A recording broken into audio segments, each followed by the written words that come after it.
Welcome to the Archaeology and Metal Detecting Magazine Weekly Newscast.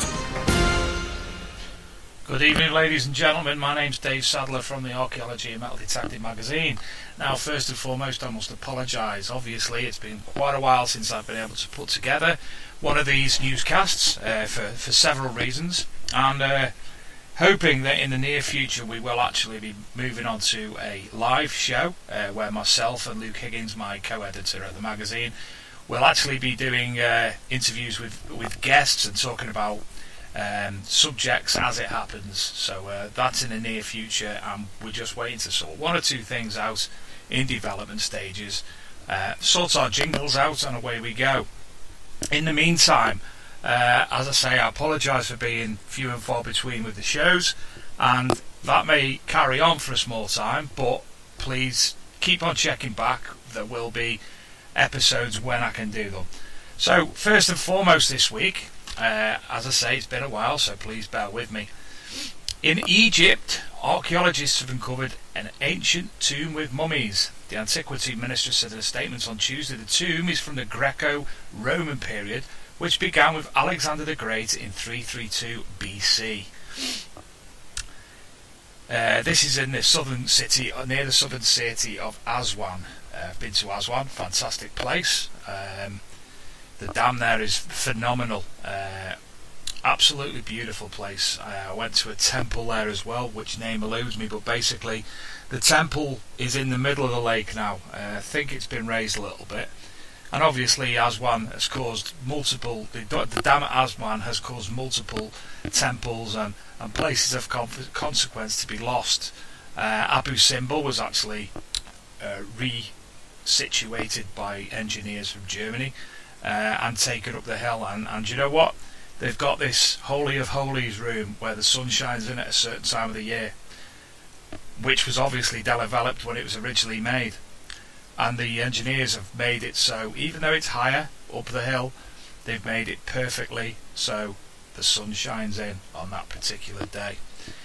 Just moving on there, the ancient ministry said in a statement on Tuesday that tomb is from the period I said earlier, the Greco-Roman period, and it's located near one of Aswan's landmark, the mausoleum of the Aga Khan. He who lobbied for Muslim rights in India and was buried there after his death in 1957. Multiple finds in the tomb, mummies, amphorae, vases, coffins, cartonnage, stretchers, masks, statuettes. Some absolutely beautiful finds. And as it says, it's got full of mummies in there. So if you can jump on the internet and Google for the new ancient tomb in Aswan, I'm sure you'll be happy to see multiple beautiful pictures.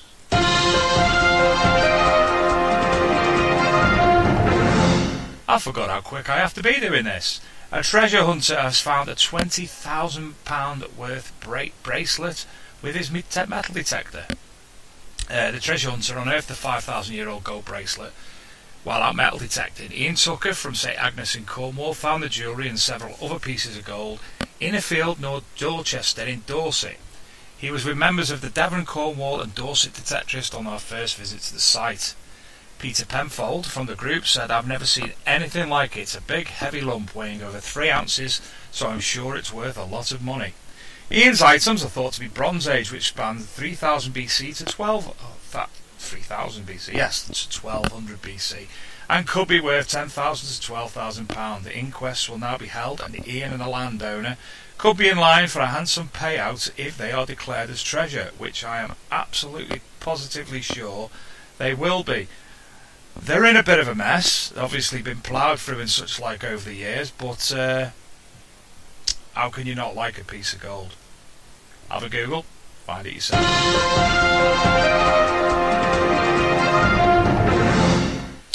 Over in Poland, we've got a lot of listeners from Poland, I know. Some good friends of mine from Team of Yorkshire, for instance. A bear's paw bone has been found in a 4,500-year-old tomb near Sandomierz. I hope I pronounced that correctly. Archaeologists discovered the bones of a bear's paw in a grave in which a man with a child was buried approximately 4,500 years ago. is a prize for archaeologists. Carcasses of domesticated animals were usually placed in burials from that period. In the excavated niche, archaeologists found dismembered bodies of 2 people, an adult and a small child. Nearby, in a large hollow, on the bottom of which fire had been burning, there were also animal bones, including the bones of a bear's paw. Don't you love archaeology? There's so much to find. It's constant. Everything you bury today is archaeology tomorrow. It might not feel like if you bury a pen in a garden, it's archaeology tomorrow, but in reality it is. But when we're talking things from 5, 4, 3, 2, 1,000 years ago, Roman times, medieval times, everything that you find, it's just fantastic. I was lucky recently to go out on a dig in the West Midlands in the UK, and I'm using a newish machine for myself, the Router Salter 71, and I discovered what I just thought was the end of a bullet, a shotgun cartridge. I was unsure, so I planted my spade in the ground, propped my metal detector up, and went to find a friend of mine who was in the middle of nowhere himself, and he identified it straight away, and it was a lead medieval token. 3 concentric rings with a raised area in the middle and flat on the other side. Now these tokens obviously were used in medieval times. Probably they were given out by, say, the farmers that the people were working for, and then they had to utilise this coin, this token, to pay back the farmer in his shop to buy his goods, potentially. That's where I'd go anyway with that, but beautiful find and quite shocking given the quietness of the field. I did have 1 or 2 other finds, Georgian penny, ship penny, a few buttons, something that looks to me like a thin spindle whorl. It may be a very old washer, but I've put it in my pile for now. So that was my latest sojourn, and that was the bear's paw bones in Poland. Fantastic little story.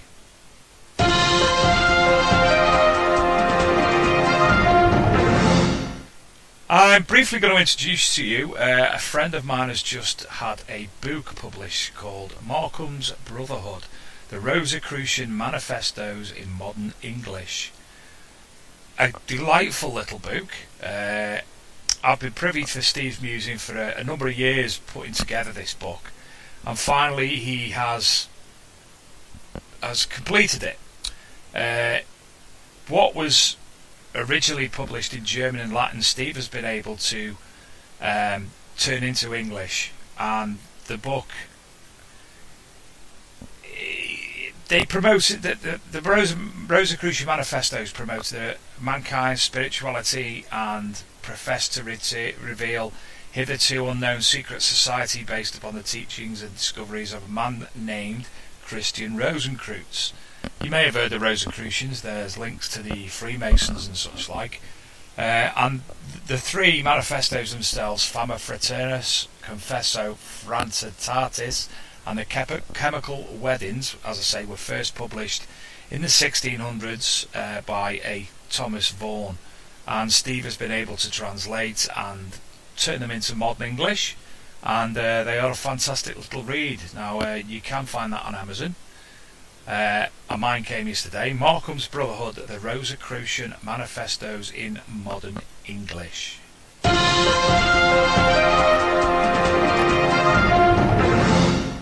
Finally this week I'm going to be doing a bit of advertising and promotion.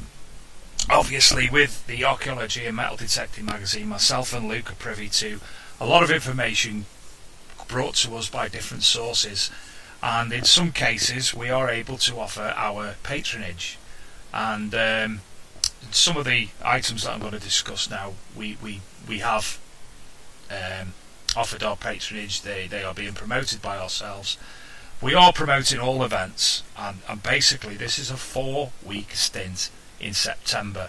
Now if you've got 4 weeks available and you enjoy the love of metal detecting, please consider going to these events. even if you go to one of them being the WrestleMania of the British calendar for the metal detecting, and the other ones by no means any less. They are all magnificent rallies with magnificent land, fantastic community spirit. First and foremost, Friday, August the 30th to Sunday, the September the 1st, sees the UK History Finders. If you look them up on Facebook or on the internet, you'll find their information to continue to look for the rally and consider that. This is a weekender, and it's in Kidderminster in Worcestershire. Now, personally, I'm hoping to be there, and I'm also hoping to have a small stall. We don't offer much. We don't do giveaways. We do have a big banner, and you get to chat to us about anything you'd like to chat to us. But it's nice for us to meet people that we generally only discuss with on the internet, and obviously assist in the promotion of the events. Second up, the weekend after, the 6th to the 8th of September, a very, very important date in the UK calendar. This is the Rodney Cook Memorial Rally. This is organised by Gary Cook, his son. Rodney sadly passed away of cancer a few years ago, and the memorial rallies now take place to raise funds in his memory. His son Gary obviously is a major player in this, as are XP, Gary Blackwell and such like, and a lot of other people and companies. I'm not 100%, I think it's the Dane and Trowbridge metal detecting club that Gary represents and that are part of the organisation of the event. This is taking place near Bath in the UK. All monies will be raised, will be going to the Bath Royal United Hospital Cancer Care Unit, and I believe it's Click Sergeant, that's what it said on the website. So that's a very important rally for me. My mother sadly passed away of cancer recently, and obviously I'll be doing all I can to support Gary and the team for the Rodney Cook Memorial Rally. The following weekend, it's WrestleMania. It's Detectable in Burford in Oxfordshire, organised by the Metal Detectives Group. It is the biggest event in the UK. Obviously, over the last month, people would have seen the fantastic medieval gold and silver hoard that was discovered at their spring detectable in Oxfordshire. So on to new land this year. There's over 1,000 acres, 600 of which is undetected, and it is the highlight of the metal detecting calendar. There's all sorts of organisations there representing different manufacturers, organisations within the metal detecting archaeological community, reenactors, food stalls, beverages, entertainment, etc., etc. I know all these events do exactly the same, but Detectable is, I went for the first time last year and it was something else. So that's Saturday the 4th and Sunday the 14th, and Sunday the 15th of September. But obviously site opens on the Friday, so you can get there a little bit early and set up camp. And finally, the following week again, the 20th till the 22nd of September, sees the team of Yorkshire Metal Detecting Rally, which we've been hopefully promoting for the good of the team. This takes place in Lincoln, and it's the 75th anniversary of the Warsaw Uprising. Now, Team of Yorkshire are predominantly a Polish metal detecting group. There are a lot of other people involved, obviously, some from Eastern Europe, some from England, and the charity work that the group does and the other bits and bobs they do in the community is phenomenal. As I say, there's a big event, lots going on. If you can pop on to our website, archmdmag.com, and you look for the search form, you can pop in Rodney Cook, you can pop in Detectable, or you can pop in Team of Yorkshire, and I'm sure the information you'll find will all be on there. If not, Google it, obviously, directly to the Detectable website. All that information will be available for metal detectorists and other interested parties for the UK History Finders, the Rodney Cook Memorial Rally, Detectable, and the Team of Yorkshire 5th Anniversary Rally. So I hope you all take consideration in doing that. And again, my apologies for not being able to bring as many episodes as I would have liked over the last few months. I'll get back on the horse, and again, please look forward to our own future live broadcast, the Archaeology and Metal Detecting Magazine podcast.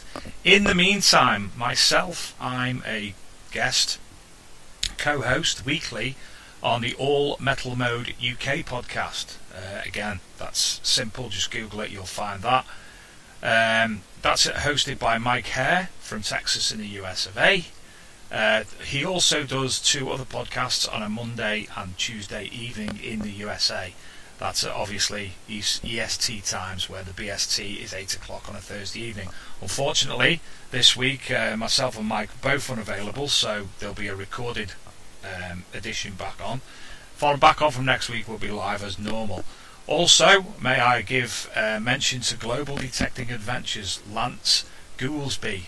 He's another gentleman that we help produce his weekly podcast. I say weekly, he does live and he does recorded, so you might get 1 a week, you might get 2 a week, but so obviously it's a little bit better.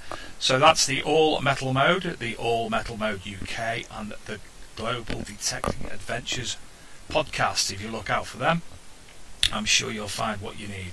Ladies and gentlemen, I'm Dave Sadler. Thank you all, and bye-bye.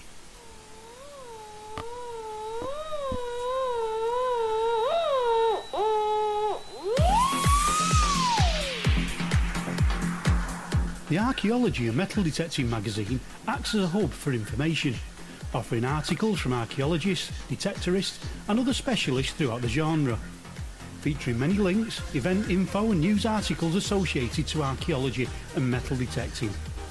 We also offer professional review services and promotion for books, resources, videos, documentaries, gadgets, equipment and much, much more. The magazine is run by the archaeological and metal detecting community for the archaeological and metal detecting community. So come visit us at archmdmag.com, that's archmdmag.com, and check out information from our media section with all the latest content, news from the Archaeology channel, podcasts and the YouTube channels that feature the now legendary Digger Dawn, the Man with the Hat and Archaeo Duck, just to name a few. If you would like to offer an article, link or inquire about other services, then pay us a visit at archmdmag.com and drop us a line.